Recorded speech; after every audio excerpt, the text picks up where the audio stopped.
it's my pleasure to introduce the first topic for today's Minds of the Future, the role of STEM in addressing global challenges. STEM research plays a significant role in tackling global challenges such as health and environmental sustainability, and its impact can positively feed back into communities. There are endless examples of scientific research having positive effects on society. Advancement in renewable energy technology have reduced electricity generation cost by 160 billion euros. And biomedical science has enabled the development of treatment for previously life-threatening diseases. And just as recently as some years ago, David Baker's work on protein structure prediction provided the foundation for developing a COVID-19 vaccine. Transformative scientific innovations can, however, have unintended effects. And for example, renewable hydropower can impact aquatic biodiversity. This challenge illustrates the need for responsible scientific applications involving both researchers and policymakers in the decision-making process. So the possibilities for STEM research are really immense. But how do we make sure the outcome of research feed back into communities? And how can we make sure that they have a positive impact on tackling global challenges? So, Anna, maybe you would like to start with some comments on this? Yeah, sure. So I guess there's kind of multiple angles you can look at it from. So in terms of thinking about potential negative and positive impacts of new research, I think it's mainly just important to keep kind of a balanced perspective on things. So while like every scientist is really keen on looking at only their area, it's important to kind of have knowledge of what else is out there and think about other sides of the argument.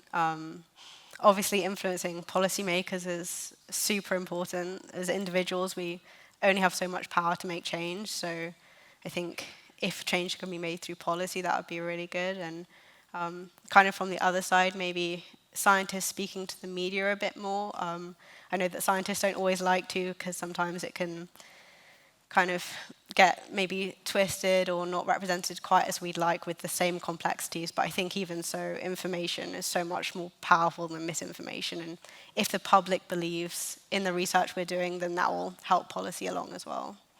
So scientists should speak both to policymakers and to media and to try to be a link with the society. Yeah, I guess that's very important. So David, can I ask you, what role do you think that scientists and engineers could play in ensuring that the research they do have a positive impact on the society?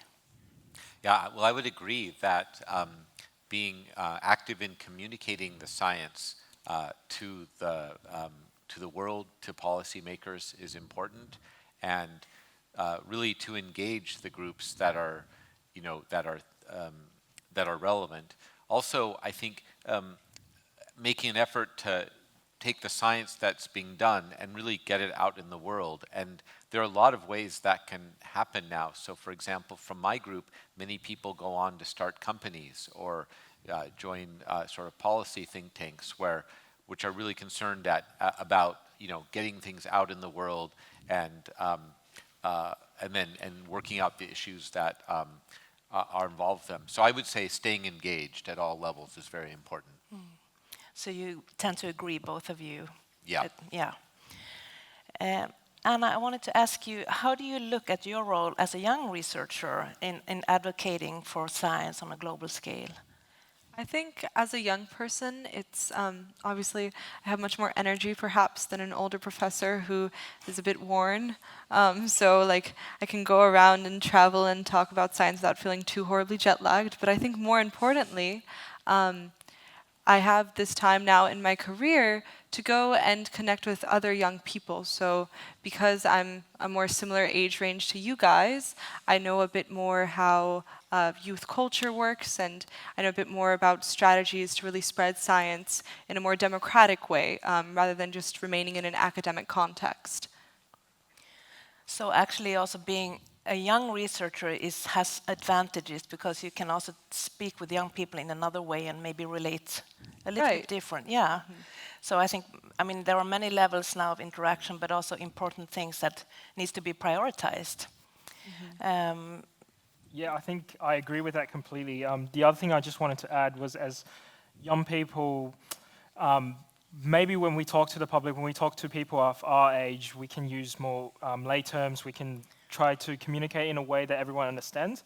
And as we previously said, whether it be pandemic or other sort of scientific communication, to prevent misinformation, there needs to be more communications occurring, but not in a form where we talk about our research directly, all about numbers and data that nobody understands, but in a way that everyone sort of gets engaged and understand what we're talking about. So that kind of mutual communication not only helps us build our case, but also helps people understand where we're coming from.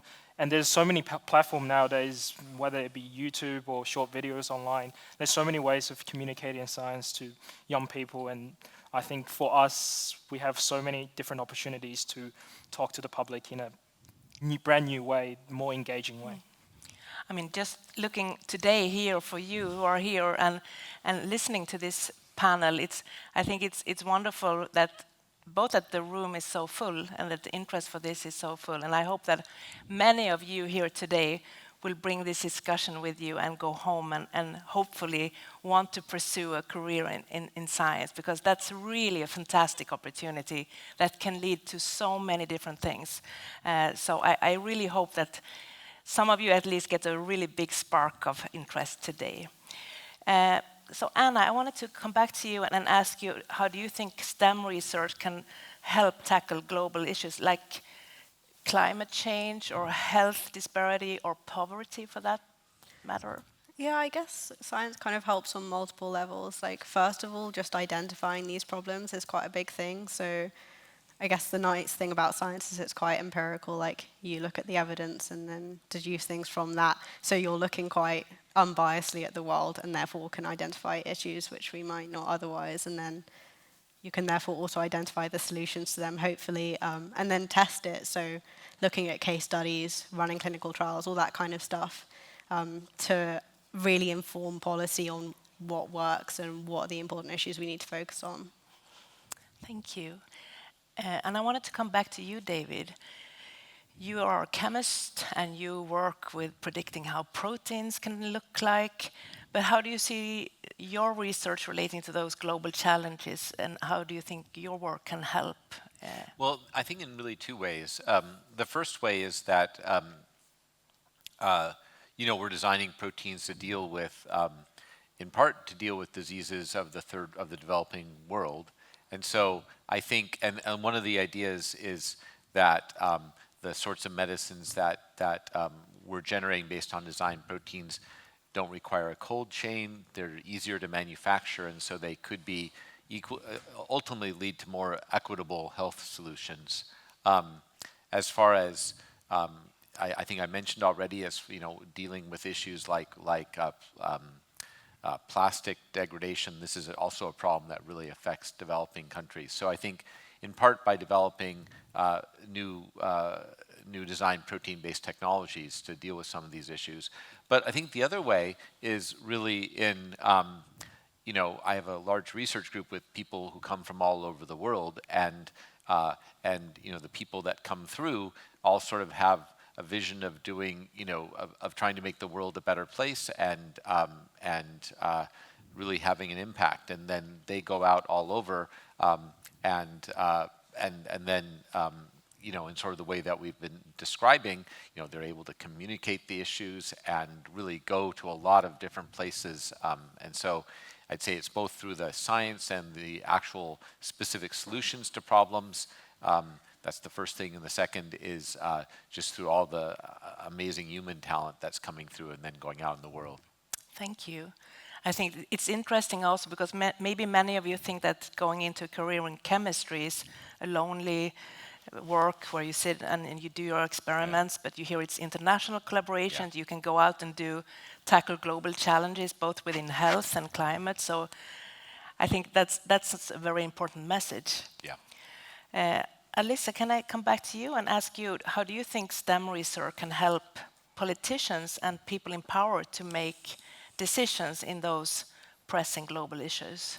Yeah, I think that to be able to make these kinds of decisions, you need kind of to see that it works and that it's a good thing. And that's basically where the STEM research comes in, to try to develop these new technologies and such to kind of prove what could work and not. And then the policymakers and politicians could kind of take a stance to that to be sure that their decisions are sustainable and a good choice for the future. Thank you. It's sometimes difficult for policymakers to understand maybe how science can change, but even if you change a little bit, it doesn't change the whole picture. But so Yeah. of course, there needs to be scientists like you who can talk to the policymakers. Yeah, of course. And Yeah. if you, for example, have interdisciplinary research, you can communicate your research to someone in between you and the policymakers to make sure that it's communicated effectively to the policymakers as well. Thank you. Kevin, how can we help policymakers to take scientific research and data into account when they take the decisions? Yeah, I think that's a great question, especially during COVID. We saw a lot of communication that, I think, yeah, I'm going back to that point. Communication is the key. Not only do scientists need to talk to the public about what's been happening, they also need to constantly talk to policymakers and ensure that the policy that we make are evidence-based and are based on data and not just what's best short-term, what's best, what makes them look the best. And I think as scientists, we have sort of two main responsibilities that I can think of. One is to make sure that we communicate and then the policies made are evidence-based. And the other is when the policies that are made are not evidence-based and they sort of derail from what data and experiments have told us, we need to come out and say what we've discovered, what the discrepancies are, and why we maybe disagree with that. So we're more transparent with the public about what we've been studying and what the policy should be, what we think the policy should be. So again, there should be a three-way communication that includes everyone in the picture to make sure that the policies are evidence-based and that the public understand why the policies are the way they are. Thank you. And coming back to you, David, Kevin mentioned COVID-19, where we saw science happening in front of our eyes, and it was difficult for many people to understand. One day it was one thing, and one day it was the other thing. And your work was actually also very important in the vaccine development. But do you have any suggestions or thoughts on this, on how to make policymakers or the society more understand the scientific results? Yeah, I think better communication is important. I think one of the big challenges in the world today is sort of the fragmentation of the media, and you all know all about that. You can anything that you want to hear, you can find, and so I think having just more informed people overall. That doesn't necessarily translate to more informed politicians. I mean, we have an interesting situation we're coming up to in the United States now.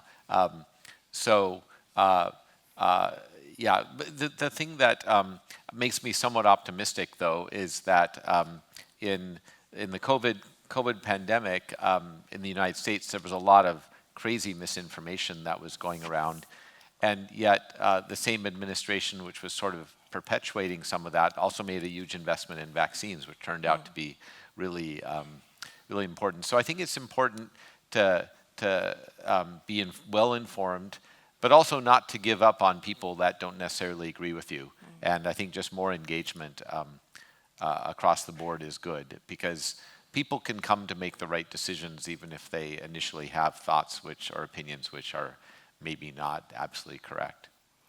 Very important. Thank you. I'm just looking if do you want to? Yeah. Do you want? Oh, sure. Coming from the US, where Dr. Baker is from, I can say definitely I've seen a lot of the processes that he's mentioned occurring in the country.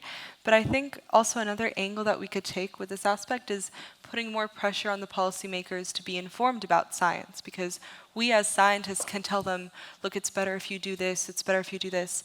But without having somewhat of a foundation in a basic understanding of the science behind the policies they're putting into place, I think it's a lot harder for them to actually take the advice into account. So I think perhaps in the electoral process, when you're considering who to vote, what to vote for, also one of the biggest questions you need to be asking is not only which problems are you going to solve, but also do you understand the science behind the problems? And I'm not saying that policymakers need to have an extensive background in science.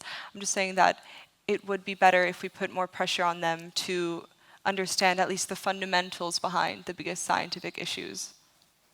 Thank you.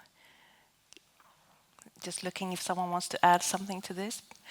What I hear from all of you is communication, communication, communication.